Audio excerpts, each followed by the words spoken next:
Hello students, विश्व गुरु classes में आप सबका हार्दिक स्वागत है।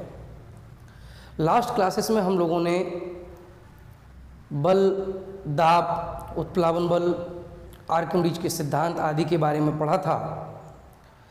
हमने आपको बताया था कि जो गैसें होती हैं और जो द्रव होते हैं वो जिस बर्तन में भरे जाते हैं उस बर्तन की दीवारों पर, उस बर्तन की तली पर वो दाब डालते हैं। गैसों में इस दाब का कारण हमने आपको बताया था कि जो गैसों के कण होते हैं वो लगातार अनियमित और अनिश्चित रूप से गति करते रहते हैं, बहुत तीव्र वेग से इधर उधर गति करते रहते हैं। इस कारण से वो बर्तन की दीवारों से लगातार टकराते हैं और इस टक्कर के कारण ही वो कण दीवारों के ऊपर एक बल आरोपित करते हैं जो उन दीवारों पर दाब आरोपित करता है।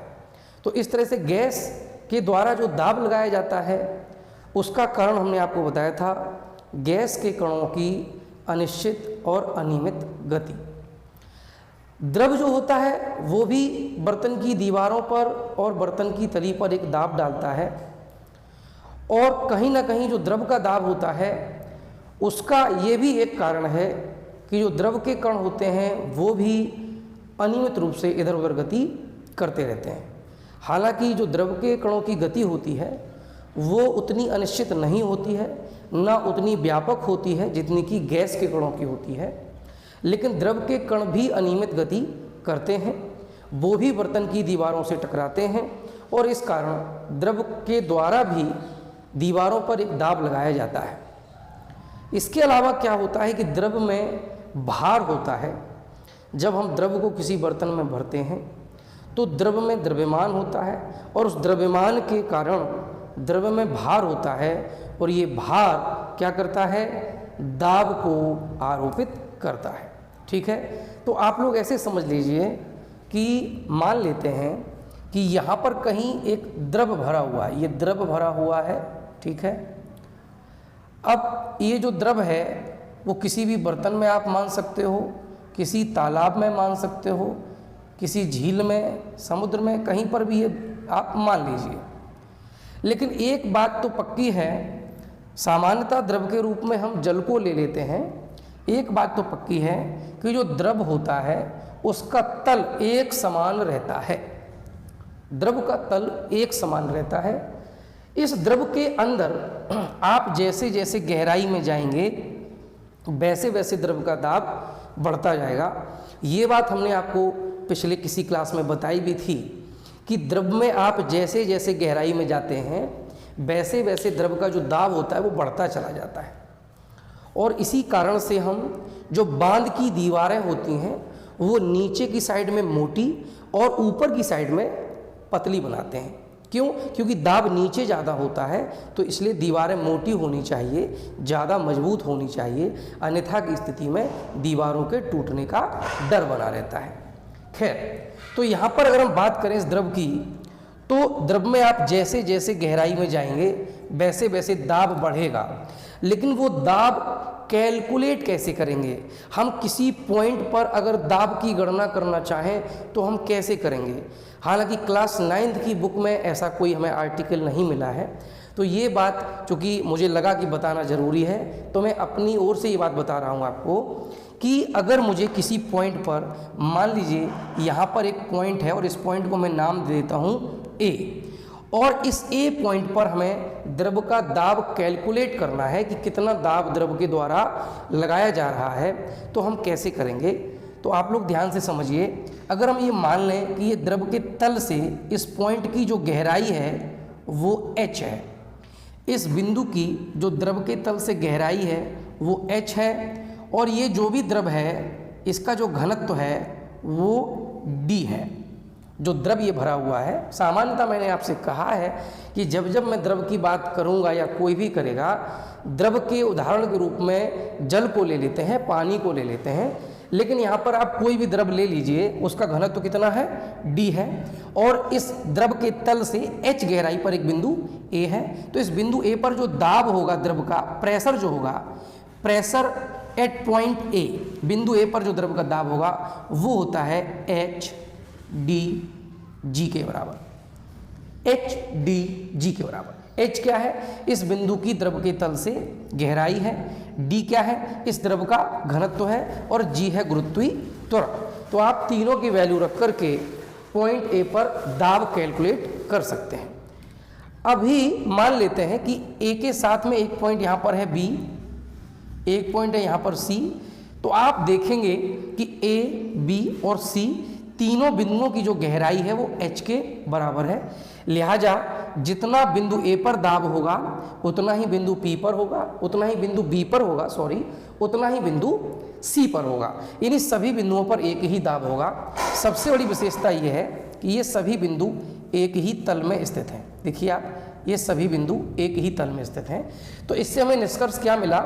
इससे निष्कर्ष मिला कि द्रव के किसी तल में, द्रव के किसी तल में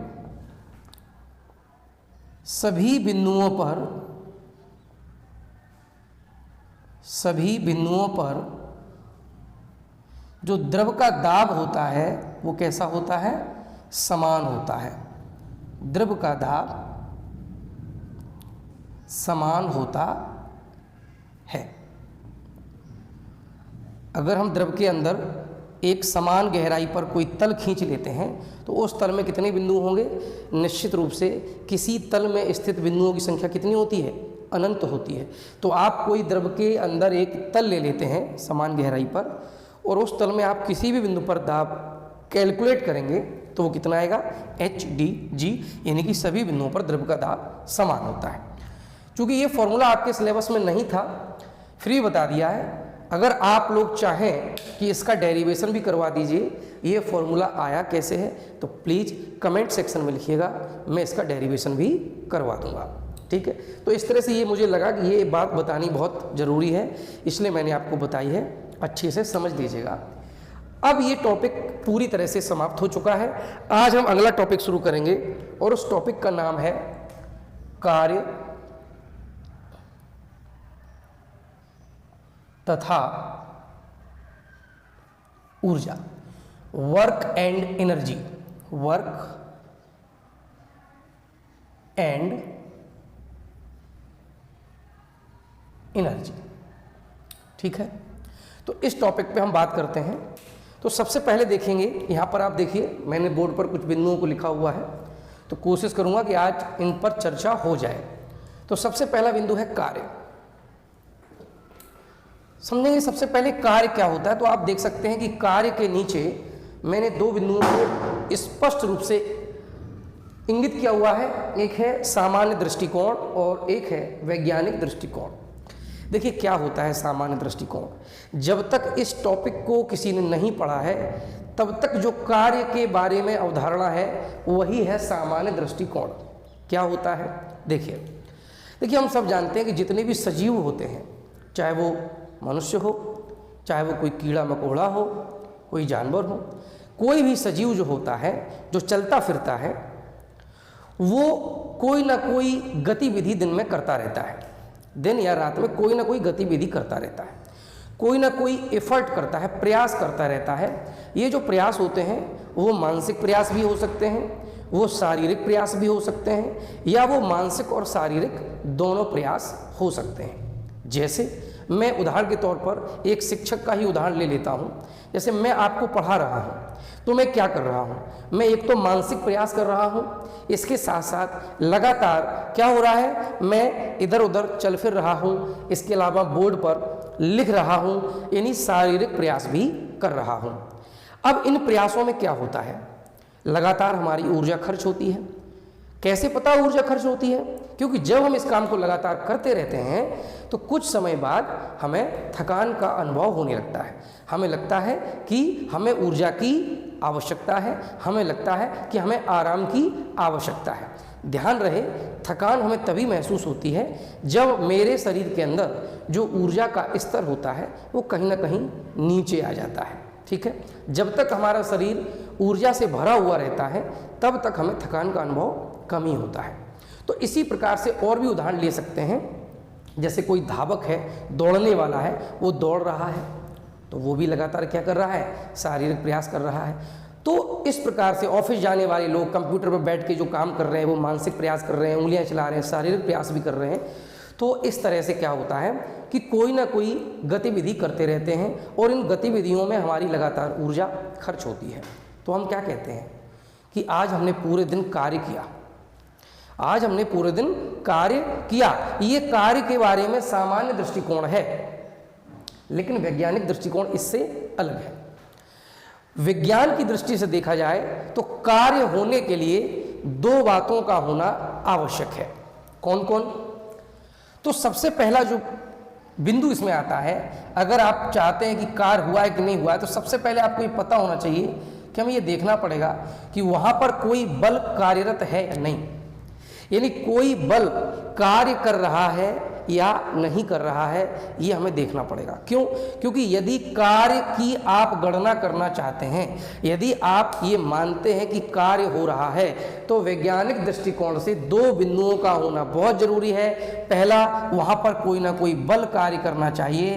दूसरा है, बल की दिशा में विस्थापन होना चाहिए, यानी वस्तु की जो स्थिति है वो बदलनी चाहिए।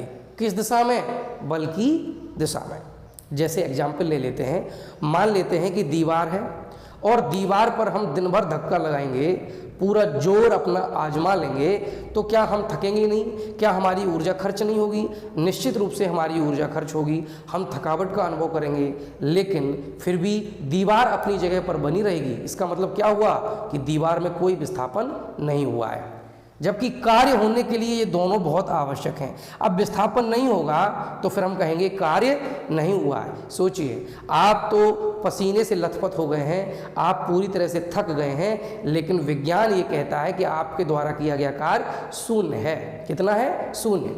क्यों? क्योंकि यहाँ पे विस्थापन नहीं है। तो बल नहीं है तो भी कार्य शून्य है, और विस्थापन नहीं है तो भी कार्य शून्य है। ठीक। फॉर एग्जाम्पल, मान लीजिए आप क्या करते हैं, अपने सिर पर एक कोई बोझ रख लेते हैं, कोई भार उठा लेते हैं, चाहे वो 50 किलोग्राम का हो चाहे 100 किलोग्राम का हो, और उसको आप अपने सिर पर रखे हैं और 4 घंटे से खड़े हैं। आपकी तो हालत खराब हो जाएगी, लेकिन वैज्ञानिक दृष्टिकोण से यदि हम कार्य की गणना करेंगे तो वो शून्य होगा। ठीक है ना? तो अब हम बात करेंगे कि वैज्ञानिक दृष्टिकोण से कार्य क्या होता है। तो देखिएगा, हमने आपको बताया कि कार्य होने के लिए बल और बल की दिशा में विस्थापन होना आवश्यक होता है। ठीक है? तो कार्य वह प्रक्रिया है जिसमें एक बल कार्य करेगा और बल के द्वारा क्या किया जाएगा?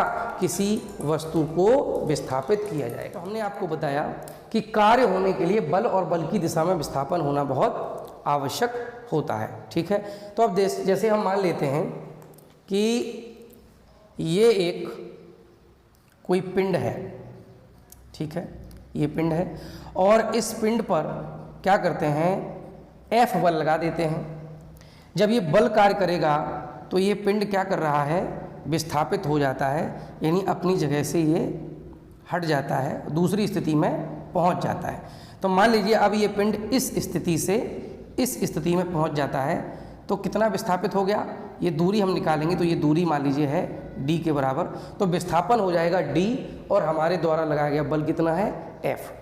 तो आप देखेंगे कि जो बल की दिशा है उसी दिशा में क्या हो गया है? विस्थापन हो गया है। कितना? d के बराबर। तो किसी भी नियत बल द्वारा कृत कार्य क्या होगा? अब इसकी बात कर लेते हैं। हमारा जो बल F है वो कैसा है? जो बल F है वो कैसा है? वो नियत है। नियत माने है इसका जो मान है वो बार बार बदल नहीं रहा है, बल्कि निश्चित है। ठीक है? तो बल हमारा नियत है, और इस नियत बल के द्वारा जो वस्तु में विस्थापन किया गया वो d के बराबर है। तो उस समय जो किया गया कार्य होगा वो कितना होगा? तो कार्य बराबर हो जाएगा W बराबर होगा F इंटू डी। F क्या है? बल। D क्या है? बल की दिशा में होने वाला विस्थापन। देखिए, पिछले चैप्टर में D से हमने डेंसिटी यानी घनत्व को लिखा था, यहाँ पर D क्या है? विस्थापन है। D फॉर डिस्प्लेसमेंट, विस्थापन को हम इंग्लिश में डिस्प्लेसमेंट कहते हैं, तो D फॉर डिस्प्लेसमेंट। तो जो किया गया कार्य होगा वो हो जाएगा W बराबर F इंटू डी, बल गुणा बल की दिशा में विस्थापन।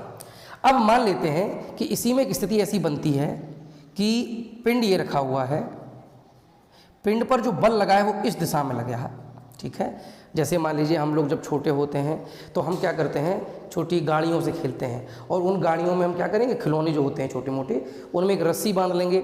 अब वो गाड़ी कहाँ चल रही है, वो ज़मीन पर चल रही है और रस्सी हमने उसके हाथ में पकड़ी हुई है। तो क्या होगा, जब आप देखेंगे जैसे ये गाड़ी है और ऐसे तिरछी रस्सी लगी हुई है, तो बल की जो दिशा है वो ये है, इधर की ओर, ठीक है ना। लेकिन गाड़ी कहाँ चलेगी, ज़मीन पर। तो अब ये जो गाड़ी है वो यहाँ से यहाँ आ गई, यानी ये विस्थापन कितना है, d के बराबर है। तो इस स्थिति में क्या होगा, अभी भी तो बल लगा हुआ है, अभी भी तो विस्थापन हो रहा है, तो क्या अभी भी जो किया गया कार्य होगा वो F गुणा d होगा, यानी F मल्टीप्लाई बाई d होगा। तो अब यहाँ पे समझ लीजिए, यहाँ पर क्या हो रहा है, बल एक सदिश राशि है, विस्थापन भी एक सदिश राशि है। तो दो सदिश राशियों के बीच में भाई इनकी दिशाएं निश्चित हैं, तो इनके बीच में क्या बनेगा, एक कोण बनेगा। जैसे मान लेते हैं ये है बल की दिशा और ये है विस्थापन की दिशा, तो इनके बीच में क्या बनेगा, कोण बनेगा, और इस कोण को हम मान लेते हैं थीटा। इसको हम क्या पढ़ते हैं, इसको हम पढ़ते हैं थीटा, ठीक है ना। तो इस कोण को हमने मान लिया थीटा। इस स्थिति में जब बल और विस्थापन की दिशाओं के बीच में कितना कोण है, थीटा के बराबर है, उस स्थिति में किया गया कार्य कितना होगा, तो W बराबर हो जाएगा F multiplied by D into में और होगा cos theta, COS theta, cos theta. W बराबर क्या होगा, F into D into cos theta. देखिए कॉस मतलब क्या होता है, तो मैं आपको बता दूं कि त्रिकोणमिति में, जो त्रिकोणमिति होती है, ट्रिग्नोमेट्री, ठीक है, त्रिकोणमिति में हम लोग समकोण त्रिभुज के बारे में पढ़ते हैं, ठीक है। जैसे ये मान लीजिए आपका है समकोण त्रिभुज, तो इसमें ये कोण कितना हो जाएगा, ये कोण हो जाएगा 90 अंश के बराबर।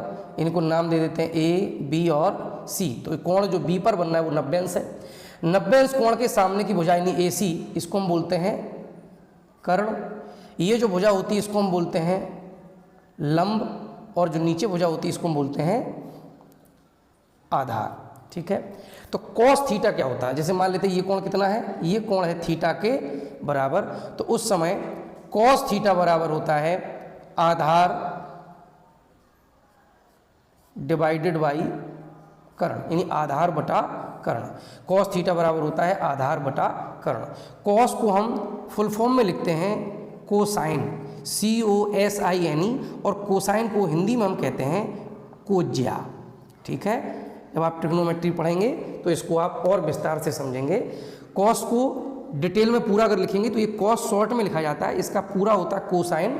कोसाइन का मतलब होता है कोज्या, और किसी भी कोण की जो कोज्या निकाली जाती है वो होती है आधार बटा कर्ण, ठीक है ना। तो यहाँ पर क्या होगा, जब हमें कोण पता होगा तो हम कॉस थीटा की वैल्यू निकाल लेंगे। वैसे कॉस थीटा की कुछ वैल्यू होती हैं जो निश्चित होती हैं, तो हम आपको बता दें कि कॉस 0 अंश की वैल्यू होती है 1, यानी जब थीटा यानी कोण कितना होता है, 0 अंश होता है, उस समय जो कॉस में वैल्यू होती है वो कितनी होती है, 1 होती है। और कॉस 90 अंश की जो वैल्यू होती है वो होती है 0, यानी जिस समय थीटा कितना होगा, 90 डिग्री होगा, उस समय जो वैल्यू होगी वो कितनी हो जाएगी, 0 के बराबर हो जाएगी, ठीक है। तो ये आप समझ लीजिएगा। अभी इतना ही काम का है तो मैंने बता दिया, वैसे तो हम आपको सारी वैल्यू बता सकते हैं लेकिन कोई मतलब नहीं है, ठीक है। तो कुल मिलाकर के जब बल और विस्थापन की दिशा एक ही होगी तो उस समय सीधे सीधे हो जाएगा W किसके बराबर, F इंटू D। क्यों, क्योंकि अगर आप इस फॉर्मूले को आपने याद कर लिया है तो आप देखिए, जब बल और विस्थापन की दिशा एक है तो उस समय थीटा कितना हो जाएगा, 0, और cos 0 डिग्री की वैल्यू कितनी बताई हमने आपको, 1। तो जब इस फॉर्मूले में आप cos थीटा की जगह कितना रख देंगे, 1 रख देंगे, तो ये अपने आप ही हो जाएगा W equals to F into D, यानी ये वाला फॉर्मूला बन जाएगा। तो किसी नियत बल द्वारा किया गया कार्य जो होता है वो होता है W equals to F into D into cos theta, ठीक है। अब यहाँ पर हम आपको बता दें, जब F और D की दिशाओं के बीच 90 डिग्री का एंगल बनेगा, मतलब समझिए कैसे।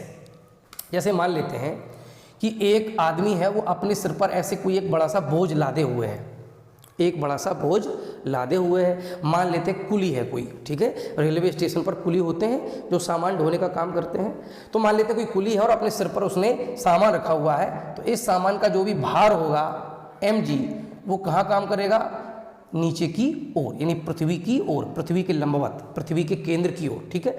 अब वो कुली जो है वो कहाँ जा रहा है, वो मान लीजिए एक स्थान से दूसरे स्थान जा रहा है, तो इस दिशा में उसका क्या है, विस्थापन है। ठीक है, यानी विस्थापन कहाँ कर रहा है वो, ध्यान से देखिए, वो क्या करेगा, प्लेटफॉर्म पे चलेगा, क्षैतिज दिशा में चलेगा, तो एक जगह से वो दूसरी जगह जाएगा, तो ये विस्थापन होगा। और बल कहाँ काम कर रहा है, जो उसके सिर पे लदा हुआ है वो बल है, कहाँ काम कर रहा है, ऊपर से नीचे की ओर। तो उस स्थिति में आप देख सकते हैं कि इनके बीच, बल और विस्थापन के बीच कोण कितना है, 90 डिग्री है।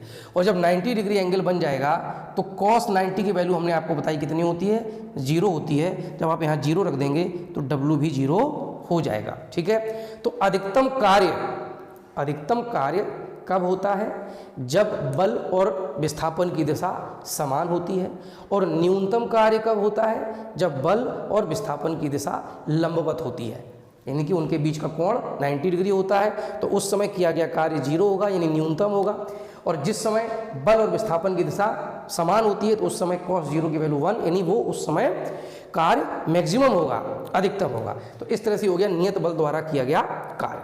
अब कार्य के बारे में आप लोग कुछ बातें और समझ लीजिए कि कार्य एक अदिश राशि है। कैसी राशि है, अदिश। ध्यान दीजिए, यहाँ पे कार्य निकल कैसे रहा है, बल और विस्थापन के गुणनफल के बाद आ रहा है कार्य। ठीक है, ये दोनों सदिश हैं, लेकिन इनका जो गुणनफल है वो अदिश है। ये आप बात जब आगे की क्लासेस में हम आपको इसी में पढ़ाएंगे और जो आगे वीडियो आएंगे उनमें, तब आपको बताएंगे कि दो जो सदिश होते हैं उनका गुणनफल सदिश भी हो सकता है और अदिश भी हो सकता है। कब उनका गुणनफल सदिश होता है, कब उनका गुणनफल अदिश होता है, ये बात हम आपको तभी विस्तार से समझाएंगे। फिलहाल आप इतना समझ लीजिए कि जो कार्य होता है वो भले ही दो सदिशों का गुणनफल है, फिर भी एक अदिश राशि होता है। अब बात करते हैं कार्य के मात्रक की, तो थोड़ा मिटा लेते हैं।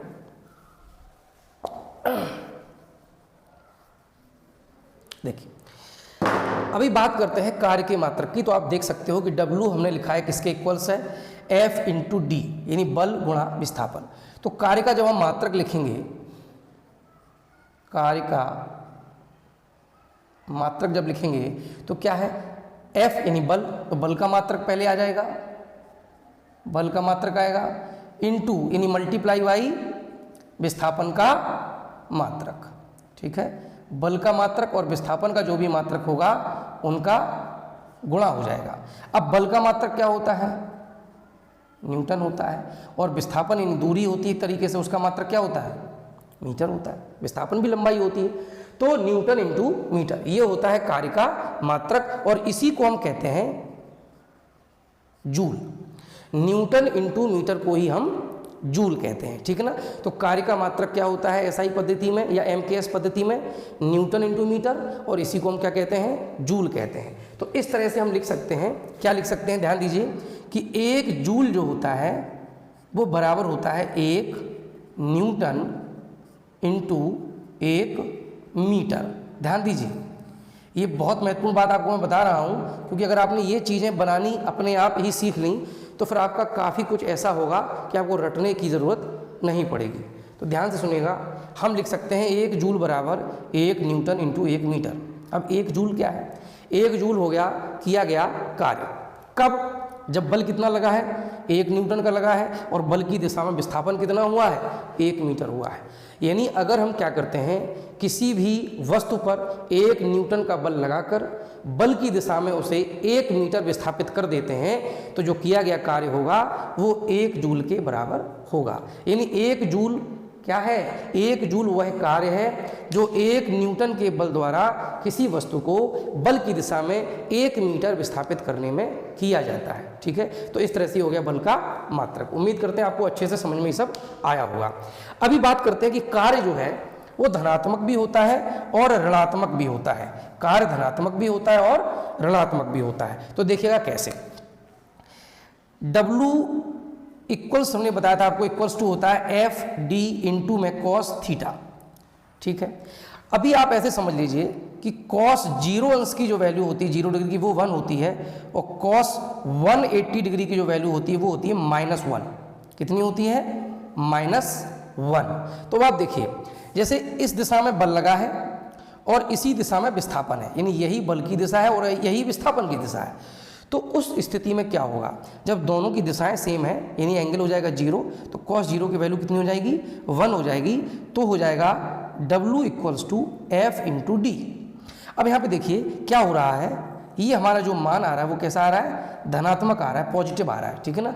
तो धनात्मक कार्य कब होगा, जब बल और विस्थापन दोनों की दिशा समान होगी। यहीं पर आप देखिए कि बल की दिशा अगर ये है और विस्थापन की दिशा अगर ये है, यानी दोनों की दिशा एक दूसरे के विपरीत हैं, तो जो एंगल बनेगा वो बन जाएगा 180 डिग्री यानी 180 अंश। उस स्थिति में जो कॉस थीटा की वैल्यू निकलेगी यानी कॉस 180 डिग्री की वो हो जाएगी -1, तो W हो जाएगा हमारा उस समय -F इंटू डी। और ये वैल्यू कैसी है, ये वैल्यू है आपकी नेगेटिव। तो कार्य धनात्मक भी होता है और ऋणात्मक भी होता है। धनात्मक कार्य कब होता है, जब बल और विस्थापन समान दिशा में होते हैं, और ऋणात्मक कार्य कब होता है, जब बल और विस्थापन विपरीत दिशाओं में होते हैं। ठीक, देखिए हम आपको एक ही एग्जाम्पल में दोनों बातें समझा देते हैं। जैसे मान लेते हैं कि ये आपका एक कोई व्यक्ति है, अपने सिर पर बोझ लादे है, तो इसका जो भार होगा वो नीचे की ओर होगा। एम जी, भार हमने आपको कई बार बताया कि क्या होता है, बल होता है, क्योंकि F बराबर m इंटू ए, द्रव्यमान इंटू त्वरण, ये यही तो है, द्रव्यमान गुणा त्वरण, यही तो भार है। तो बल होता है भार, इसकी दिशा हमेशा कहाँ होगी, पृथ्वी के केंद्र की ओर हमेशा। ठीक है, अब मान लेते हैं जैसे सिर पे बोझ रखा हुआ है, तो जो भार की दिशा है वो नीचे की ओर है, और हम इस बोझ को ऊपर उठाना चाहते हैं, ऊपर उठाना चाहते हैं, तो निश्चित रूप से जो बल नीचे की ओर लग रहा है, हमें इसके विपरीत इतना ही बल लगाना पड़ेगा, तभी तो हम इसको ऊपर उठा पाएंगे। तो ऊपर उठाने के लिए हमने इस पर बल लगाया कितना, F इसी के बराबर होगा, निश्चित रूप से F से थोड़ा ज़्यादा हो जाएगा। और उस बल के द्वारा हमने क्या किया, इसको ऊपर उठा दिया, कितना, मान लेते हैं D विस्थापन के बराबर, यानी यहाँ से यहाँ तक उठा दिया। तो अभी आप देखिए ये जो हमने बल लगाया वो कहाँ है, ऊपर की ओर, और विस्थापन भी कहाँ है, ऊपर की ओर, यानी दोनों दिशाएं समान हैं। तो उस स्थिति में जो किया गया कार्य होगा वो धनात्मक हो जाएगा। लेकिन अगर हम कहें कि भार के द्वारा किया गया कार्य कितना होगा, धनात्मक होगा या ऋणात्मक होगा, तो देखिए आप भार की दिशा कहाँ है, नीचे की ओर, यानी जो गुरुत्वीय बल होता है उसी को हम भार कहते हैं, दिशा नीचे की ओर, विस्थापन की दिशा ऊपर की ओर, यानी विपरीत दिशाएं हो गई हैं। तो सीधी सी बात है, इस समय जो गुरुत्वीय बल द्वारा किया गया कार्य होगा वो ऋणात्मक होगा। ठीक, अब अंतिम बिंदु आज का है, ऊर्जा क्या होती है। तो देखिए हमने आपको बताया है कि हम भोजन करते हैं, भोजन हम क्यों करते हैं, क्योंकि जो दैनिक गतिविधियाँ हमारी होती हैं उनमें लगातार ऊर्जा का व्यय होता है, खर्च होता है, और हमें भोजन से ऊर्जा प्राप्त होती है। अब ये ऊर्जा है क्या, ऊर्जा प्राप्त होती है, ऊर्जा खर्च होती है, ऊर्जा है क्या। तो देखिए होता क्या है कि जब हम भोजन करते हैं तो हमारे अंदर एक ताकत आती है, हमारे अंदर एक क्षमता विकसित होती है कार्य को करने की, अपनी गतिविधियों को अच्छी तरह से पूरा करने की जो क्षमता है वो तभी विकसित होगी जब आप क्या करेंगे, भोजन करेंगे। तो भोजन से हमें क्या मिल रही है, वो कुछ ना कुछ ऐसा मिल रहा है जिससे मेरे अंदर वो क्षमता विकसित हो रही है, उसी को हम कहते हैं ऊर्जा। यानी ऊर्जा क्या होती है, कार्य करने की क्षमता, वह राशि है जिसमें कार्य करने की क्षमता होती है। तो जब हमने भोजन किया तो मेरे अंदर वो पहुंच गया, क्या, वो राशि पहुंच गई, कौन सी राशि, जिसमें कार्य करने की क्षमता है, और वो किससे पहुंची, भोजन से, उसी को हम कहते हैं ऊर्जा। तो अब ये जो ऊर्जा होती है, यानी ये जो क्षमता होती है वो विभिन्न प्रकार की होती है, ठीक है ना। ऊर्जाएं कई प्रकार की होती हैं, किसी कारण से ऊर्जा किसी में होती है, किसी में हवा तेज चलती है तो हवा में क्या है, कार्य करने की क्षमता है, तो हवा में भी ऊर्जा है। पानी तेज वेग से बह रहा है, उसमें भी क्या है, कार्य करने की क्षमता है, तो उसमें भी ऊर्जा है ना। तो कार्य करने की क्षमता जो होती है उसी को हम ऊर्जा कहते हैं, ठीक है ना। तो ये क्लियर बात है, बहुत छोटी सी बात है, कार्य करने की क्षमता को हम ऊर्जा कहते हैं। यदि मेरे अंदर ऊर्जा नहीं है, अर्थात मेरे अंदर कार्य करने की क्षमता नहीं है, मैं कार्य नहीं कर पाऊंगा, सीधी सी बात है। और ऊर्जा है तो कार्य करने की क्षमता है। अब होता क्या, जब हम कार्य करते हैं तो वही ऊर्जा हमारी ट्रांसफॉर्म हो जाती है, बदल जाती है ना। देखिए ऊर्जा कई प्रकार से, जैसे मैं आपको बता देता हूं कि अगर मुझे क्या करना है, मान लीजिए छोटा सा पत्थर है, हमें फेंकना है, तो कार्य करना कि नहीं करना, पत्थर को फेंकना है, बल लगा के उसको फेंकना है, तो कार्य करना है। तो अब हम अगर ऐसे अपना हाथ लेते हैं और ऐसे फेंकना चाहें, ऐसे ही करके सीधे, तो फेंक नहीं पाएंगे। पहले हम क्या करते हैं, अपने हाथ को ऐसे पीछे ले जाते हैं, जब अपने हाथ को ऐसे पीछे ले जाते हैं और उसके बाद हम पत्थर को फेंकते हैं। तो ऐसा करने से होता क्या है, ऐसा करने से क्या हुआ, जो हमारी मांसपेशियां थी वो संकुचित हुई, संकुचित हुई तो उनमें क्या हुआ, उनमें मांसपेशियों का जो एक आकार है उनमें बदलाव हुआ, और उस बदलाव के कारण ही उनमें एक क्षमता उत्पन्न हो गई कार्य को करने की, यानी उनमें एक ऊर्जा आ गई, और वही ऊर्जा हमने क्या कर दी, फेंक कर ऐसे उस पत्थर को दे दी, तो पत्थर चला गया, ठीक है ना। तो ऊर्जाएं जो होती हैं जब उनका स्थानांतरण होता है एक रूप से दूसरे रूप में, तभी हम कार्य को निष्पादित कर पाते हैं, तभी हम कार्य को कर पाते हैं। ठीक है, तो इस तरह से कार्य करने की क्षमता को हम ऊर्जा कहते हैं। ऊर्जा बहुत प्रकार की होती है, वो हम आपको कल बताएंगे, लेकिन ऊर्जा कितने भी प्रकार की होती हो, सभी ऊर्जाओं का जो मुख्य स्रोत है वो हमारे सूरज है। ठीक है, सूर्य ही सभी ऊर्जाओं का मुख्य स्रोत होता है। ठीक, तो आज की क्लास में इतना ही। अगर आपको क्लास अच्छी लगे कमेंट कीजिएगा, लाइक कीजिएगा, दूसरों को सजेस्ट कीजिएगा। अगर आपको कोई भी डाउट है, क्लास से रिलेटेड कोई प्रॉब्लम है, कमेंट सेक्शन में लिखिएगा, मैं जरूर उसको एक्सप्लेन कर दूंगा। आज की क्लास में इतना ही, कल इसी टॉपिक को आगे